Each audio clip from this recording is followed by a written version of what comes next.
Audio Jungle.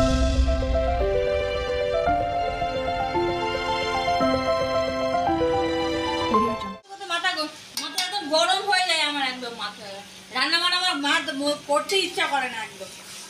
সব রান্নাটা দেখে তোমাদের কেমন মনে হচ্ছে না মাটন কষা? তো চলো দেখতে থাকো। গুড মর্নিং বন্ধুরা, কেমন আছো? আশা করি তোমরা সবাই ভালো আছো। আমি অনেক ভালো আছি তোমাদের ভালোবাসায়, প্রভুর আশীর্বাদে। চলে এসেছি মটন কষা রেসিপিটা তোমাদেরকে শেয়ার করব।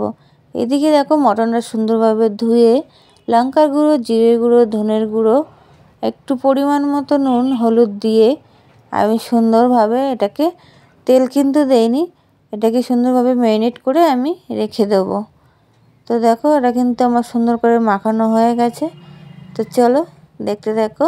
আর এদিকে দেখো আমি কিন্তু সব আলু, মশলা টশলা, টমেটো, পেঁয়াজ কেটে নিয়ে আমি একদম রান্নাঘরে সিধা চলে এসেছি। আর এদিকে কিন্তু কড়াইটা বসিয়ে দিয়েছি। দেখো কড়াটা ধরিয়ে দিয়েছি, এবার কিন্তু তেল দিয়ে দিয়েছি। আর এদিকে দেখো আলুটা কিন্তু সুন্দর করে ভেজে নিচ্ছি।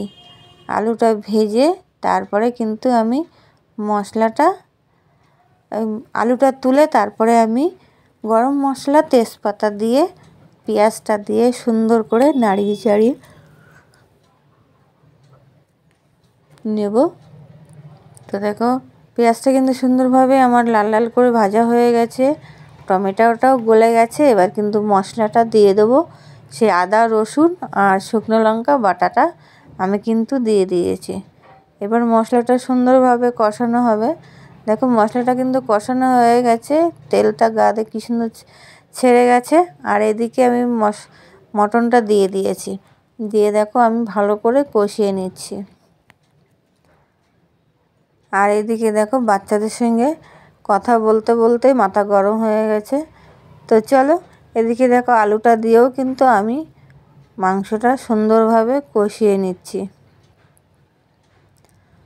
তো এইদিকে দেখো বাটিতে তুলছি, বাচ্চারা একটু কষা মাংস খেতেই ভালোবাসে, তো তার জন্য তাদের জন্য কষা মাংস একটু তুলে দিলাম। তারপরে আমি পরিমাণ মতো জল দিয়ে তারপরে আমি ওটাকে ঢাকা দেব। তো দেখো আমি ঢাকা দিয়ে দিয়েছিলাম, তারপরে কিন্তু আমি সুন্দরভাবে ঢাকাটা দিয়ে নামিয়ে নিলাম। বাই।